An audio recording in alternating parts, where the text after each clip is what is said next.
প্রথমবার আগুন নিয়ে খেলা করছে।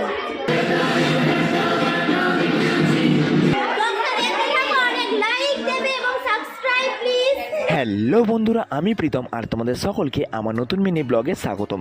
তখন বিকেলবেলা আর আমি হাঁটতে হাঁটতে যাচ্ছিলাম নাচের ক্লাসের দিকে। ফাইনালি একটা বছর অপেক্ষা করার পর কাল আমাদের ক্লাসে গণপতি বাপ্পা আসতে চলেছে।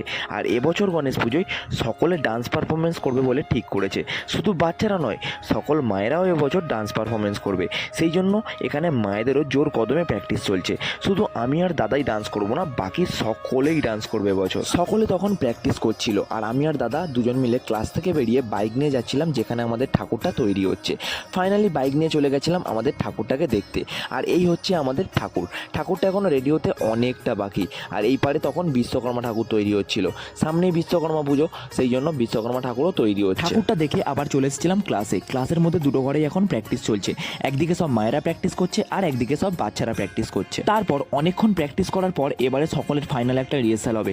যেহেতু ডান্সটা ধুনুচি নিয়ে আছে, তাই সকলকে একবার করে ধুনুচিটা জ্বালিয়ে প্র্যাকটিস করতে হবে। কারণ এতক্ষণ সবাই ধুনুচি জাস্ট হাতে নিয়ে ডেমো করছিল। একবার পুরোপুরি ভালোভাবে না করলে ফাইনাল পারফরমেন্সের সময় প্রবলেম হয়ে যাবে। তো সেই জন্যই এখানে এখন ধুনুচি জ্বালানোর জন্য সকলে বসে পড়েছিলাম।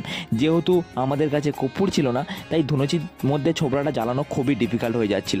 কিন্তু ধুনুচি জ্বালানোর সময় খুব হাসি মজা হলো। আর আমি আমার ব্লগের জন্য একটা ছোট অ্যাসিস্ট্যান্টও পেয়ে গেছিলাম। বলো।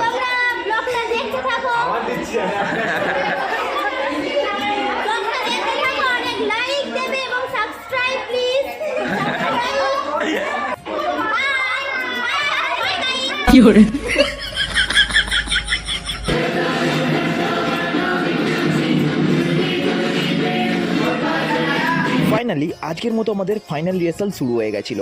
আর রাত পেরোলেই কাল আমাদের গণেশ পুজো। তোমাদের সকলকে নিমন্ত্রণ রইল, সকলে আসুন আমাদের ক্লাসে আর সকলে মিলে খুব মজা করব। তাহলে কাল তোমাদের সাথে দেখা হচ্ছে তো।